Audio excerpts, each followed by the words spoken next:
Tujuan pembelajaran dari bab ini yaitu yang pertama, memilih dan menyiapkan tempat pelatihan berdasarkan bagaimana peserta akan terlibat dan berinteraksi dengan konten dan satu sama lain dalam kursus. Yang kedua, mempersiapkan pengajaran menggunakan peta jalan kurikulum, rencana pembelajaran, dokumen desain, dan peta konsep. Yang ketiga, menjelaskan bagaimana usia peserta pelatihan, perbedaan generasi, dan kepribadian dapat mempengaruhi bagaimana program dirancang. Yang keempat, menyiapkan request for proposal atau RFP dan pertanyaan untuk mengevaluasi konsultan pelatihan dan pemasok. Yang kelima, menjelaskan elemen rancangan program yang harus disertakan untuk memastikan transfer pelatihan jarak dekat dan jauh. Yang keenam, mengembangkan modul manajemen diri untuk program pelatihan. Yang ketujuh, merancang tugas aplikasi dan rencana tindakan untuk meningkatkan pembelajaran dan transfer pelatihan. Dan yang terakhir, membuat rekomendasi tentang apa yang dapat dilakukan manajer sebelum, selama, dan setelah pelatihan untuk memfasilitasi pembelajaran dan transfer. Materi yang pertama yaitu perkenalan. Program pelatihan yang efektif juga memerlukan desain program berkualitas tinggi untuk memaksimalkan pembelajaran peserta pelatihan dan transfer pelatihan. Desain program mengacu pada organisasi dan kondisi program pelatihan. Penting untuk mengambil perspektif yang luas ketika merancang pelatihan, terlepas dari apakah itu program pelatihan, kelas, atau kursus online atau tatap muka. Selain itu, rancangan program harus mencakup pengambilan langkah-langkah untuk memastikan bahwa pelatihan, pengetahuan, dan keterampilan yang diperoleh digunakan dalam pekerjaan serta dibagikan kepada karyawan lain. Pada gambar 5.1 menunjukkan 3 tahapan proses perancangan program, mulai dari fase pertama yaitu pra-pelatihan, fase kedua acara pembelajaran, dan fase ketiga yaitu pasca pelatihan. Pada fase pertama yaitu pra-pelatihan, melibatkan persiapan, motivasi, dan pemberian energi kepada peserta pelatihan untuk menghadiri acara pembelajaran. Fase pertama juga melibatkan memastikan bahwa lingkungan kerja yaitu iklim, manajer, dan rekan kerja mendukung pembelajaran dan juga transfer pelatihan. Pada fase kedua, yaitu peristiwa pembelajaran, melibatkan persiapan pengajaran seperti kelas dan program keseluruhan, serta lingkungan fisik untuk memfasilitasi pembelajaran. Pada fase kedua, berfokus pada penciptaan lingkungan belajar yang positif, termasuk merencanakan kegiatan yang terjadi selama pelatihan, memilih instruktur atau pelatih yang berkualitas tinggi, memilih ruang pelatihan untuk menciptakan interaksi positif dengan peserta didik, serta memiliki desain program yang tepat. Memasuki fase ketiga yaitu pasca pelatihan, mengacu pada transfer pelatihan atau membuat peserta didik menerapkan apa yang telah mereka pelajari dalam pekerjaan mereka. Biasanya, sebagian besar upaya perhatian dan sumber daya keuangan cenderung dicurahkan untuk merancang dan memilih acara pembelajaran itu sendiri. Namun, apa yang terjadi sebelum peristiwa pembelajaran atau pra-pelatihan dan setelah peristiwa pembelajaran atau pasca pelatihan mungkin sama pentingnya atau lebih penting dalam menentukan apakah peserta didik termotivasi untuk belajar, memperoleh pengetahuan dan keterampilan baru, dan menerapkan, berbagi, dan menggunakan apa yang telah mereka pelajari. Nah, selama fase ketiga atau pasca pelatihan, yang dilaksanakan 1 bulan setelah pelatihan, instruktur membekali peserta dengan penerapan keterampilan, pengetahuan, dan perilaku melalui webinar. Peserta pelatihan diminta untuk menyelesaikan survei dan menghadiri kelompok diskusi untuk berfokus pada bagaimana mereka menerapkan pelatihan dalam peran penjualan mereka. Pertimbangan dalam merancang program efektif, yaitu di sini ada memilih dan mempersiapkan tempat pelatihan. Lokasi pelatihan itu dapat berada di ruang pelatihan yang terletak di kantor perusahaan atau di luar lokasi seperti hotel, resort, pusat konferensi, atau kampus perguruan tinggi. Tidak ada jawaban yang tepat mengenai apakah pelatihan harus diadakan di dalam atau di luar lokasi. Baik pelatihan di lokasi maupun di luar lokasi itu mempunyai potensi manfaat yang perlu dipertimbangkan. Nah, manfaat pelatihan di lokasi itu mencakup penghematan biaya transportasi, makanan dan minuman, serta biaya sewa ruang dan peralatan yang nyata dan dirasakan, dan kemudahan menggunakan karyawan lokal untuk menjadi instruktur pada sebagian pelatihan. Nah, manfaat pelatihan di luar lokasi itu mencakup lebih sedikit peluang terjadinya gangguan terkait bisnis sehingga meningkatkan fokus peserta pelatihan. Nah, pengaturan dan pengalaman pelatihan yang lebih berkesan itu memberikan pesan bahwa perusahaan itu menghargai pelatihan dengan berinvestasi di dalamnya. Detail yang harus diperhatikan di dalam ruang pelatihan yaitu yang pertama ada kebisingan, yang kedua ada warna, yang ketiga ada struktur ruangan, yang keempat ada pencahayaan, yang kelima ada pengaturan tempat duduk, dan yang keenam ada stop kontak, serta yang ketujuh ada teknologi. Nah, detail-detail tersebut itu harus diperhatikan pada saat melakukan pelatihan agar tidaknya terjadi kesalahan yang melibatkan peserta pada saat melakukan pelatihan. Pengaturan tempat duduk. Pengaturan tempat duduk itu dibagi berbagai macam, seperti pada gambar di samping, yaitu ada pengaturan tempat duduk tipe kipas, pengaturan tempat duduk tipe ruangan, pengaturan tempat duduk tipe konferensi, serta pengaturan kapal kuda. Nah, biasanya yang dipakai saat melakukan pelatihan yaitu adalah pengaturan tempat duduk tipe kipas. Nah, jadi pengaturan tempat duduk tipe kipas ini merupakan hal yang efektif sehingga peserta dapat melihat dari berbagai arah di dalam ruangan. Peserta juga dapat mendengarkan presentasi lalu melakukan diskusi kelompok. Peserta juga dapat melakukan komunikasi yang mudah di dalam ruangan. Memilih pelatih atau konsultan profesional adalah salah satu kemungkinan yang jelas bagi perusahaan. Pelatih baik dari dalam atau luar perusahaan itu harus memiliki keahlian dalam topik dan pengalaman dalam pelatihan. Program pelatihan pelatih itu diperlukan bagi para manajer, karyawan, dan ahli yang mungkin memiliki pengetahuan konten namun perlu meningkatkan keterampilan presentasi dari komunikasi, mendapatkan pemahaman tentang komponen kunci dari proses pembelajaran, misalnya seperti umpan balik atau praktik, atau belajar mengembangkan rencana pelajaran. Nah, hal ini mungkin memerlukan karyawan dan manajer untuk mendapatkan sertifikat yang memverifikasi bahwa mereka memiliki keterampilan yang dibutuhkan. Pelatih yang efektif. Nah, menggunakan manajer dan karyawan sebagai pelatih itu dapat meningkatkan persepsi kebermaknaan konten pelatihan karena mereka memahami bisnis perusahaan. Pelatih karyawan dan manajer cenderung membuat konten pelatihan lebih dapat diterapkan secara langsung pada pekerjaan peserta. Selanjutnya adalah kurikulum, kursus, dan desain pelajaran. Jadi, kurikulum ini mengacu pada program studi terorganisir yang dirancang untuk mengetahui atau memenuhi tujuan pembelajaran yang kompleks. Nah, seperti mempersiapkan pelajar untuk menjadi tenaga penjualan, lalu teknisi jaringan komputer bersertifikat, perawat berlisensi, atau manajer. Nah, kurikulum ini biasanya mencakup beberapa kursus dan biasanya berfokus pada pengembangan serangkaian kompetensi yang diperlukan untuk melakukan suatu pekerjaan.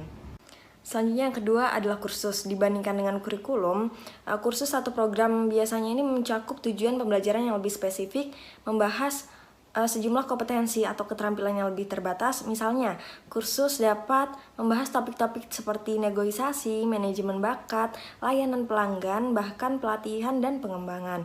Kursus ini biasanya mencakup unit atau pelajaran yang merupakan bagian atau modul lebih kecil yang mencakup bagian dari berbagai topik.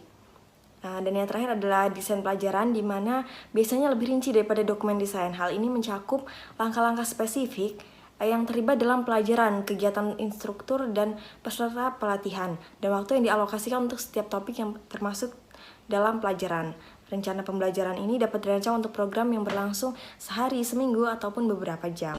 Rencana pelajaran yang terperinci menerjemahkan isi dan urutan kegiatan pelatihan menjadi suatu panduan yang digunakan oleh pelatih untuk membantu penyampaian pelatihan.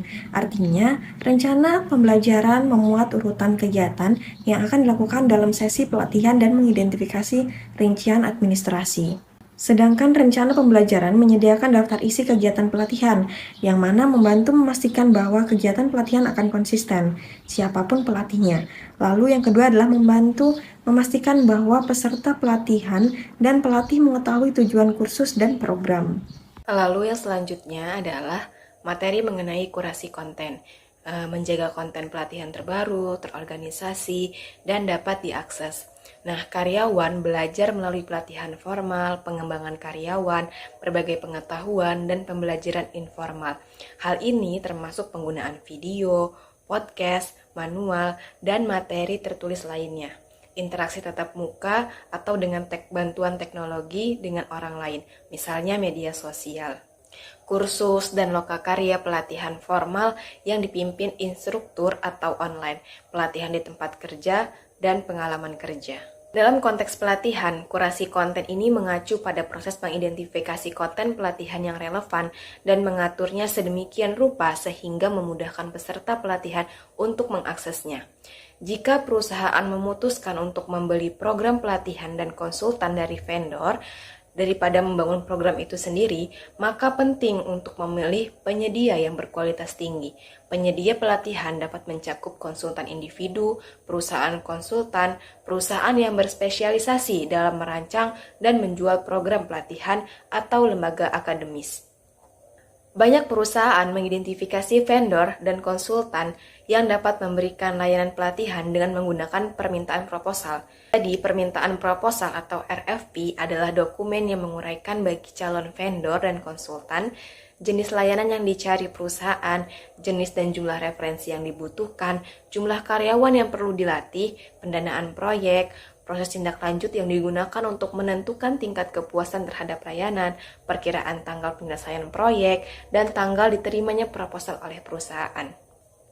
Untuk mengimplementasikan desain program untuk transfer pelatihan diperlukannya 3 dukungan. Yang pertama adalah dukungan manajer, yang kedua dukungan rekan, dan yang ketiga adalah dukungan teknologi. Nah, salah satu cara untuk mempersiapkan peserta pelatihan menghadapi hambatan yang mungkin mereka hadapi di lingkungan kerja, seperti kurangnya kesempatan untuk menggunakan keterampilan atau manajer yang tidak mendukung, adalah dengan menyediakan instruksi dalam teknik manajemen diri di akhir program pelatihan. Dukungan manajer ini mengacu pada sejauh mana manajer berkontribusi dalam peserta pelatihan.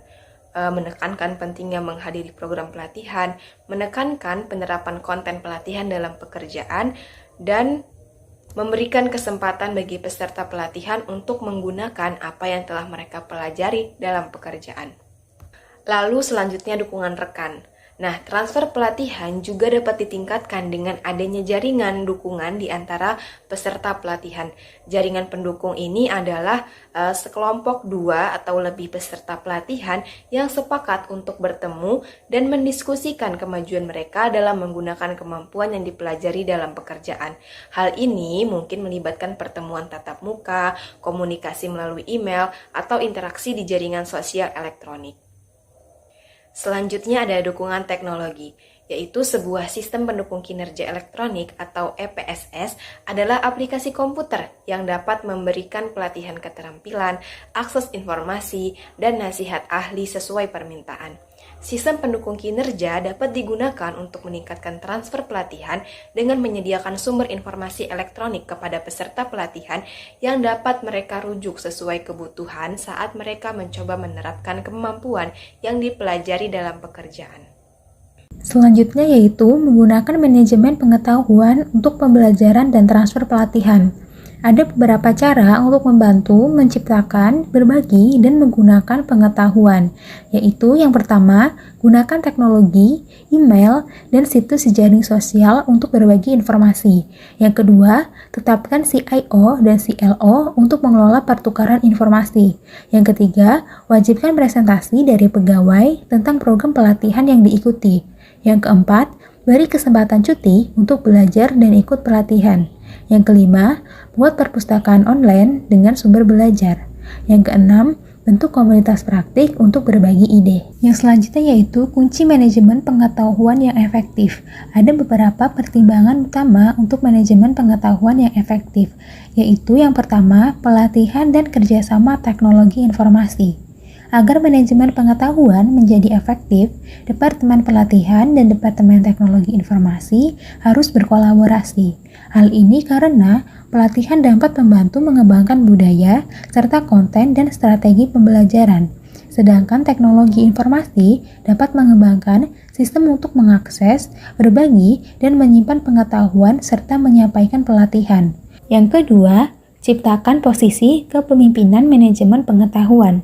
Perusahaan-perusahaan besar di Amerika Utara memiliki posisi kepemimpinan yang disebut Kepala Tugas Pembelajaran atau CLO untuk memimpin inisiatif pembelajaran berkelanjutan dan manajemen pengetahuan. Tugas CLO meliputi pengembangan, penerapan, dan distribusi pengetahuan serta mendukung tujuan bisnis strategis dengan mengintegrasikan budaya pembelajaran dengan infrastruktur teknologi perusahaan. Yang ketiga, teknologi yang mudah digunakan. Sistem manajemen pengetahuan bisa gagal karena teknologinya terlalu rumit atau perusahaan tidak memotivasi karyawannya untuk berbagi pengetahuan. Sistem yang memerlukan penggunaan banyak alat berbeda bisa sulit digunakan, sehingga perlu infrastruktur yang tepat dan dukungan motivasi karyawan untuk berhasil. Sehingga penting untuk membangun infrastruktur teknologi yang tepat dan memudahkan karyawan mengakses dan berbagi informasi dalam konteks pekerjaan mereka. Yang keempat, kepercayaan dan kesediaan karyawan untuk berbagi informasi. Faktor pribadi seperti kepercayaan, keinginan untuk berbagi, dan motivasi untuk belajar dan mengajar mempengaruhi berbagai pengetahuan di tempat kerja. Perusahaan dapat mendorong berbagi pengetahuan dengan mengenali dan mempromosikan karyawan yang aktif dalam hal tersebut. Kesimpulannya adalah, pembelajaran merupakan aspek penting dari setiap program pelatihan. Namun, yang tidak kalah pentingnya adalah mendorong peserta pelatihan untuk menggunakan kemampuan yang dipelajari dalam pekerjaan atau transfer pelatihan. Desain program pelatihan yang efektif itu meliputi pemilihan tempat, pelatih, dan lingkungan pembelajaran yang kondusif. Adapun faktor-faktor seperti usia, generasi, kepribadian, budaya, dan bahasa peserta juga harus dipertimbangkan dengan baik. Dan agar karyawan dapat menggunakan sistem manajemen pengetahuan, sistem tersebut harus mudah ditemukan dan digunakan, serta mereka perlu percaya dan bersedia untuk berbagi pengetahuan.